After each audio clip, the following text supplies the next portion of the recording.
Wel, mae'r gwasanaeth yn cynnig cymorth i blant, pobl ifanc ac oedolion sydd yn cael trafferth i gyfathrebu a llyncu o bosib. Mae'n swyddi yn gweithio gyda plant, felly plant pan maen nhw'n cael ei geni nes bod nhw'n rhyw 19-45 oed. Ac mae gyda nhw falle anawsterau lleferydd o ran pa mor glir maen nhw'n siarad, anawsterau iaith o ran datblygu iaith, gallu rhoi geiriau at ei gilydd i gynnal sgwrs, neu cyfathrebu yn gyffredinol falle i fod yn gymdeithasol gydag eraill. Felly fi'n gweithio fel therapydd iaith a lleferydd gyda plant o 0 lan i 19. Fi'n gweithio gyda plant sydd â cymhlethdodau dwys, anghenion dwys gyda nhw. Felly fi'n gweithio gyda rhai yn y cartref, yn y clinic, yn ysgolion, yn meithrinfeydd a mewn unedau arbennig wedyn. A fi'n gweithio i helpu nhw cael ffordd o gyfathrebu. Mae lot o'r blant dwi'n gweithio gyda ddim yn siarad, felly fi'n gweithio gyda nhw i helpu nhw i ffindo llais a ffordd o gyfathrebu gyda'i cyfoedion a gyda'i teuluoedd. Wel, mae angen sgiliau cyfathrebu da iawn arno ni fel therapyddion mwyn gallu magu perthynas gyda'r teuluoedd i ni'n gweithio gyda nhw, i siarad gyda nhw, i ddod i nabod beth yw'r angen. Mae angen sgiliau da arno ni wrando ar beth yw angen y teulu, a wedyn fi'n meddwl bod ni'n barod i gydweithio gyda nhw, achos gwaith tîm yw mewn gwirionedd, bod ni fel therapyddion falle yn gallu rhoi'r cyngor, ond wedyn ni'n cydweithio'n agos iawn gyda'r rhieni, neu pobl mewn sectorau gwaith arall fel cylchoedd meithrin, athrawon mewn ysgolion, seicolegwyr addysg ac yn y blaen.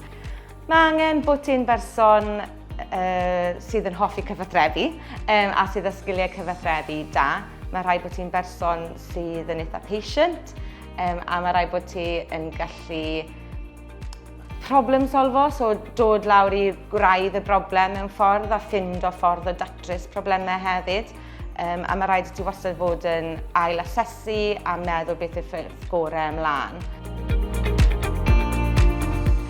Wel, fi wedi ngeni a'n magu yng Ceredigion, felly mae'n braf gallu cael swydd yn milltir sgwâr i. Dwi'n meddwl bod hi'n braf hefyd gallu gweithio trwy gyfrwng y Gymraeg pan mae hynny pan mae'r angen na. I ni'n gymuned glos iawn yma yng Ceredigion a dwi'n meddwl mae'r tirwedd sydd gyda ni, y môr a'r mynyddoedd ac yn y blaen, mae'n ardal braf iawn, wledig iawn i weithio yndi.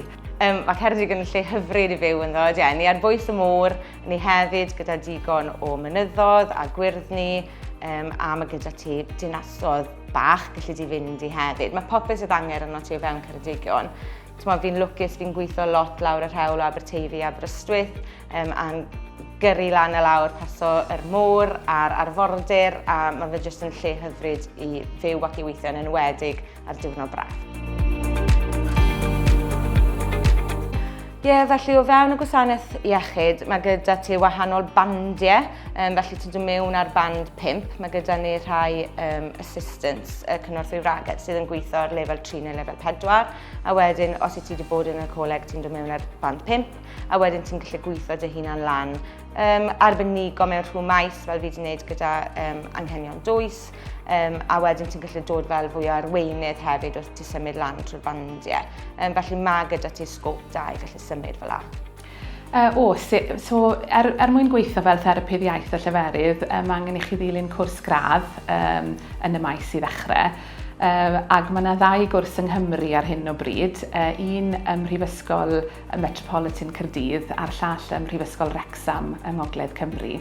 A wedyn fyddech chi yn cael swydd i weithio naill gyda plant neu gyda oedolion. I chi'n cymhwyso i weithio gyda'r oedran cyfan ac mae lan i chi falle pa sector i chi'n dymuno gweithio ynddo fe. Dwi'n meddwl bod e'n bwysig i wneud tipyn o waith ymchwil efallai, i weld pa gyfleoedd sy'n mas na. O ran therapi iaith a lleferydd, byddwn ni'n awgrymu falle bod pobl yn edrych ar gwefannau gwahanol, prifysgolion gwahanol i weld ble mae'r cwrs yn cael ei gynnal. A wedyn edrych ar gael profiadau gwahanol falle cyn mynd i'r brifysgol. Felly mae pawb yn meddwl bod fi jyst yn gweithio ar elocution lessons mewn ffordd. Neu os mae rhywun ddim yn gallu gweithio llythyren, maen nhw'n meddwl dyna gyd i ni'n neud. Mae lot fwy i'r swydd na. So pan i ti ni'n gweithio ar cyfathrebu yn ei gyfanrwydd, sy'n hytrach na jyst llefared mewn ffordd. Mae gyda ti iaith, so mae lot o pobl â problemau ieithyddol sydd yn hidden disability maen nhw'n gael fe, ti ddim yn gallu gweld y problemau yna, ond mae rhywun falle yn ffindio fe'n anodd i ddeall beth sydd yn mynd mlaen. Mae lot o ymchwil i gael nawr o pobl mewn carchardai a young offenders a'n gweud bod nhw falle mewn trwbl achos bod nhw ddim yn deall yr hyn sydd yn digwydd o'i gwmpas nhw. Felly mae lot fwy i'r swydd na beth mae pobl yn meddwl. Mae gweithio fewn y bwrdd iechyd a o fewn y gwasanaeth iechyd, chi'n clywed ar y newyddion drwy'r amser bod yr demand yn fwy na'r capacity, ynddo fe? Felly mae'r angen yn fwy na y nifer o staff sydd gyda chi ac yn y blaen. Felly mae yna bwysau gwaith eitha trwm.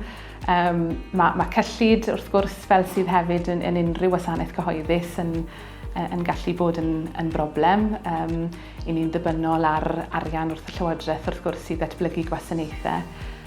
Felly mae yna heriau, ond hefyd mae yna ffyrdd gobeithio i oresgyn rhai o'r heriau hynny. Ac yn sicr mae therapi iaith y Lleferydd a therapies eraill, enghraifft physiotherapy, therapi galwedigaethol ac yn y blaen. Maen nhw yn wasanaethau sydd yn rhan anatod o'r bwrdd iechyd erbyn hyn ar gwasanaeth iechyd ac mae'r datblygiad yna wedi bod yn eithriadol ar draws y blynyddau. Holl bwysig, yn enwedig pan i ti'n gweithio mewn ardal fel Ceredigion gyda shwt gymaint o bobl yn siarad Cymraeg. Pan ti'n gweithio gyda plant, yn amlwg iaith cyntaf lot o plant yw Cymraeg, a mae fe'n holl bwysig bod ti'n gallu trin nhw yn eu iaith cyntaf. Tan bod nhw'n meistroli iaith cyntaf, maen nhw ddim yn gallu dysgu iaith arall. Felly mae'n holl bwysig bod ni'n gallu gwneud nhw teimlo'n gyffyrddus, a mae hwnna trwy iaith cyntaf.